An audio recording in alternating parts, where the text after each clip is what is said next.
বছরের শুরুতে পূর্ব মেদিনীপুর জেলার সৈকত সরণি দীঘার উপচে পড়া ভিড় যা দেখার মতো, যেখানে বর্ষবরণ অনুষ্ঠানের পর আজ 1 জানুয়ারি 2025, সেই 1 জানুয়ারি অর্থাৎ নতুন বছর শুরু। আর সেই শুরুতেই সমুদ্র সৈকতে উপচে পড়া ভিড়।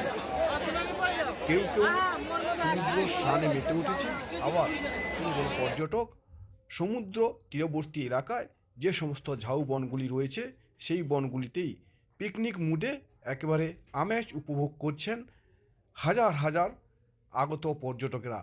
আর প্রায় গত 3 বছরের পর এই প্রথম কিন্তু সৈকত সরণিতে দীঘায় একেবারে ভিড়ের পরিমাণ অনেক, তা প্রশাসন থেকে পর্যটকেরা জানাচ্ছেন।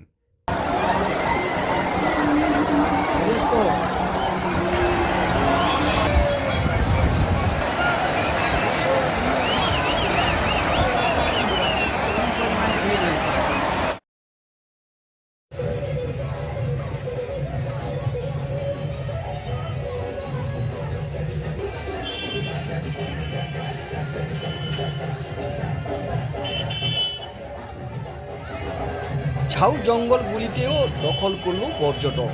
সকাল থেকেই একেবারে মিউজিক বক্স বাজিয়ে বক্সের সামনে নৃত্যের তালে তালে তারা একেবারে আমেজ উপভোগ করছেন হাজার হাজার পর্যটক।